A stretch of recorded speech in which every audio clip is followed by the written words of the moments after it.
ஓம் நமோ நாராயணாய. நரசிம்மர் பாசுரங்கள். தோற்ற கேடவை இல்லவன்னுடை யானவன் ஒரு மூர்த்தியாய் சீற்றத்தோடு அருள் பெற்றவனடி கீழ்ப்புக நின்ற செங்கண்மால் நாற்றம் தோற்றம் சுவையொலியுறல் ஆகி நின்றயம் வானவர் ஏற்றை ஏகன்றி மற்றொருவரை யானிலேன் எழுமைக்குமே. எம்பெருமான் தோற்றமும் அழிவும் இல்லாதவன்.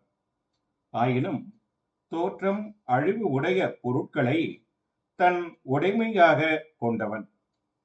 கர்மவினை காரணமாய் வரும் பிறவி அவனுக்கு கிடையாது. அப்பெருமான் ரணியனை அழிக்க கோபத்தோடு சிங்க உருவில் வந்தான். அவ்வாறு வந்தபோது அவனது அருளுக்கு இலக்காகி பிரகலாதன் அவன் திருவிடைகளை பற்றி வணங்கி அருள் பெற்றான். நாற்றம், வடிவம், சுவை, ஒலி, உற்றறியும் உணர்ச்சி ஆகியவையாய் எம்பெருமான் உள்ளான். அவனையன்றி வேறொரு தெய்வம் அடியேனுக்கில்லை. கால தத்துவம் உள்ளவரை அவனே எனக்கு கடைத்தேறும் வழியாவான். ஓம் நமோ நாராயணாய.